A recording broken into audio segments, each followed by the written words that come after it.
Hi, this is Rich Girard, host of Girard at Large in the Morning, every Monday through Friday from 6 to 9 on AM 1250 WGAM. Welcome to this YouTube video that we were able to put together thanks to our partnership with Bill Wynne at GoffstownToday.com. We hope you enjoy what you're about to see. Hello, my name is Caleb Spencer. I live in Newmarket, New Hampshire. I'm here at the State House. I'm here at the State House to stand up and support gun owners' rights, support the Constitution. I just wanted to come out here, and I thought the best sign that I could possibly have today would be to put an AR across my shoulder and show that it's not a mean, scary weapon, that it's a rifle like many other rifles. That's all I got. Thank you.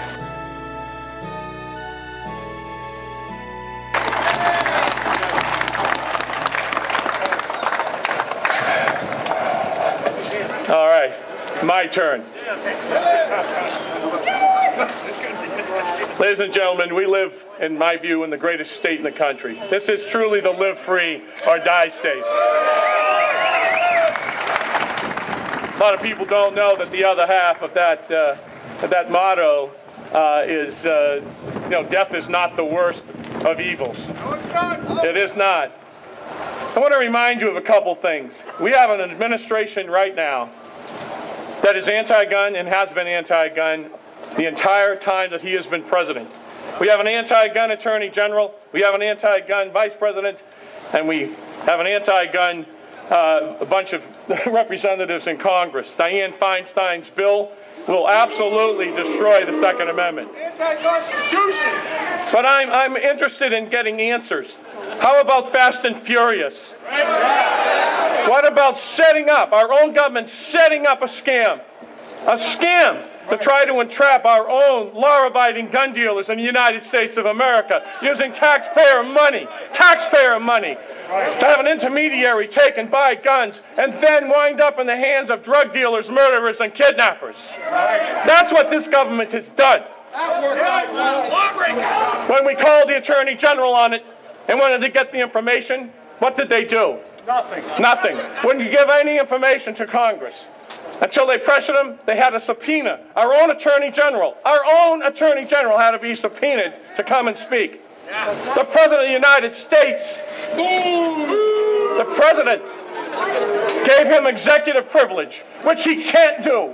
I am sick and tired of a Congress that does nothing at these egregious actions of this administration.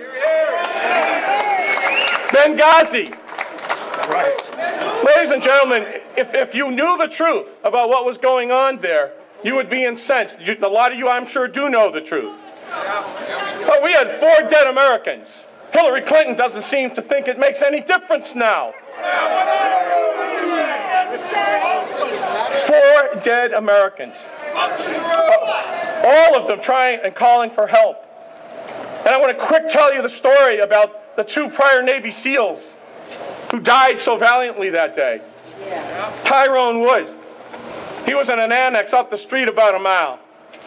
When the attack started, the call for help went to him. He only had a couple people with him, a very small team, but he was willing to go. So he called for permission. You know what he got? Stand down. He was told not to go. Scumbag. This is a Navy SEAL. He then called again because they kept calling. The gunfire was going. The second time, they told him he couldn't go down. Stand down. The third time, he said, hell you say, I'm going anyway. He disobeyed orders and he took his small team down. What he did next was amazing. He went with his small team. He went all the way down to the consulate and he fought his way through over 100 Al-Qaeda. He went into that consulate and rescued some 30 Americans and other employees and brought them back and saved their lives. You didn't hear much about that, though, did you? No. And not one of those 30 people have been allowed to testify. Wonder why? But when he got back there, the second Navy SEAL, Glenn Doherty, had arrived with a small team of his own from Tripoli. And he went and he joined Tyrone up on the roof with a machine gun. And it was there that they fought, and they fought. This went on for 7.5 hours, and they were calling for help the entire time, and none came. They raised a mortar site. Tyrone thought for sure that mortar site would be taken out. He took a big risk doing that. because they could follow the laser back, and that's how he died. He died because they then got the range and fired mortars, and they died on that roof, and they died fighting to the very end. Some real heroes. Those are heroes. Those are Americans.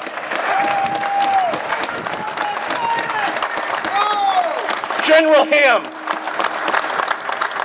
commander of AFRICOM, he got the call too. He's in charge of Delta and all the rapid reaction. He was ready. He was ready to send a team when the call for help went out. He was told to stand down, and he was promptly removed, and replaced within 2 to 3 minutes. The admiral in charge of the Stennis group, he was also ready to send help, FA-18s and other aircraft to come and help the Navy SEALs. He too was told to stand down and was promptly removed from command. You have to go Google this stuff. You've got to find out for yourselves.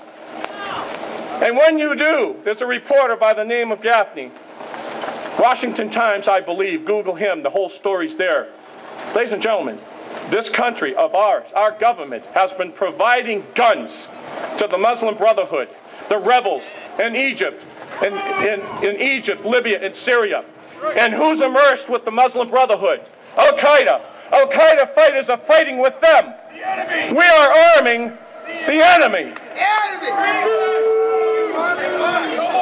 That's why you're not hearing much. That's why they're hiding this from you. But that's what's going on. We must put an end to this.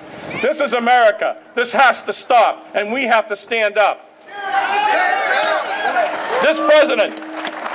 This president proved something to all of us, that he was willing, even if they couldn't get any action from Congress, to work around Congress. That he was willing to submit 23 executive orders, definitely going up against the Second Amendment of our Constitution. That, to me, was a trial balloon. What he's trying to see is how we're going to react. See, he doesn't care if Dianne Feinstein's bill is passed or not. You know why? Because he's going to do it on his own. He's going to do it. And let me tell you, the next step is going to be registration, along with bans of a lot of our weapons. What happens after registration? Absolutely, confiscation. Are we going to stand for that? No! Did you hear that? Did you hear that, Mr. President? Hell no! We, as Americans, have got to start realizing that we've got to start blurring the R and the D beside the names. We are Americans. We are Americans first and foremost. People out here today, Republican, Democrat alike, got to wake up to the fact that we have put people in office that don't belong there. The people who take an oath to the Constitution to protect and defend it and uphold our Constitution, if the first thing they do is violate that oath by submitting a bill like HB 135, they need to be removed. They need to be impeached.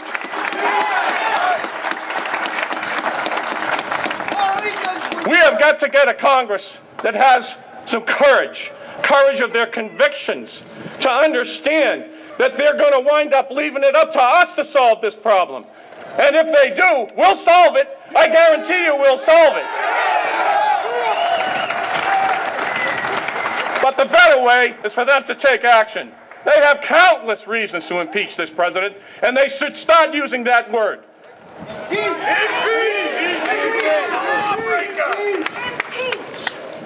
Now listen, all elected officials in the state of New Hampshire and also in our country have to be held accountable. When you have, and I don't care, I don't, if they're Republicans or Democrats, if they violate their oath, they've got to be either resign their positions or they've got to be impeached. And again, I don't care what party they belong to. You, as a voter, all of you, have a responsibility, and it's profound. You've got to start asking the right questions of the people who are running for office. And the first question you have to ask them is, will you uphold the Constitution? Will you uphold the Second Amendment of the Constitution as written? If they say no or they waver, you don't vote for them. And I don't care if they're a Republican or a Democrat. You get the right answers, and then you cast your vote. That's law enforcement. You have a time to choose coming. Storm clouds are on the horizon. We all know that, or you wouldn't be here today. The sheriffs of this country are standing tall all over the country. You've seen what they're doing. However, we have 10 sheriffs in New Hampshire. Not one of them spoke today. Not one. Your job when you go home, and you're all from different counties, I'm sure, is to get on the phone, get on the email, go to their websites, ask them where they stand. I don't know. Find out, because they're not here. The sheriffs of the counties in this state and all across the country, this is a clarion call. You must stand up and protect us from an oppressive and tyrannical government.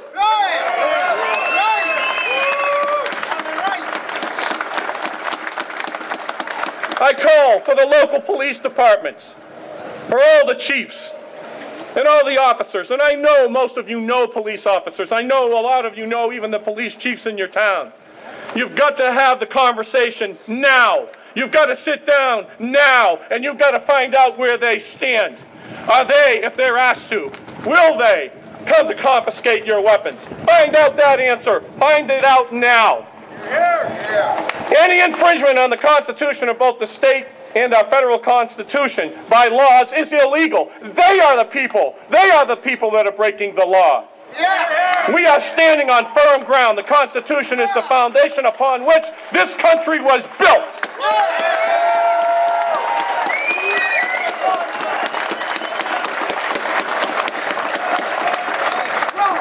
I am sick and tired of listening to the pundits and the talking heads on television talk about the Second Amendment like it's about hunting. They talk about the Second Amendment like the only thing that they're concerned about is certainly self-defense, and that's a big part of it. We have the right to defend ourselves, by God, wherever we are, and by any means necessary. But the main reason for the Second Amendment, and the fact that it is second, which is why it's so important, is because our founders knew that this day would come. They understood clearly that we may have to fight off an oppressive or tyrannical government. And the only way you could do that was to have compatible arms as the oppressors do. That's why you have to have semi-automatic weapons. That's why you have to have high-capacity magazines.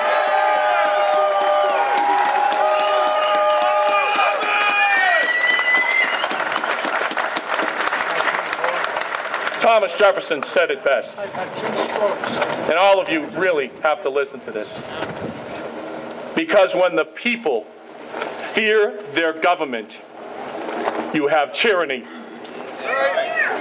But when the government fears the people, you have liberty.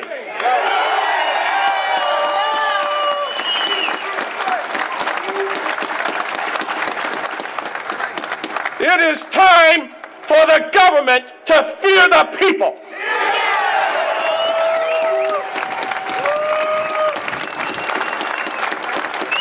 So today, the state of New Hampshire, we're asking all the states across the country to rise up, get out, let this government understand that we've had enough. This is it. We've drawn our line in granite. It's time, right now. Thank you very much for coming out today.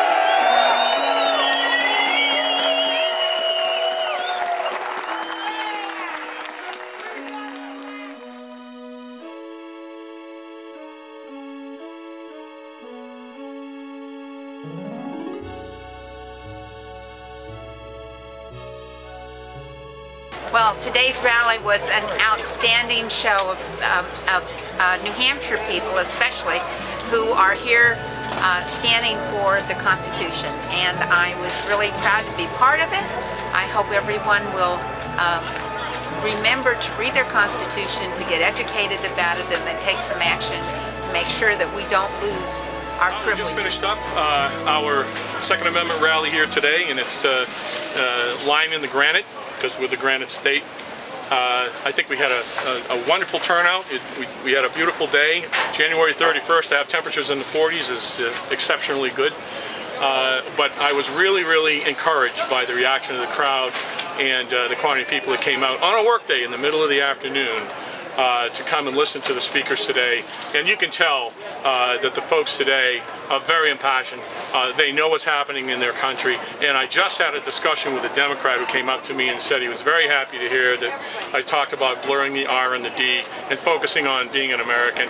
And that's what it has to be about. We've got to make certain going forward that we ask the right questions of the people running for office and make sure that they will protect and defend the Constitution and honor their oath that they take, each and every one of them.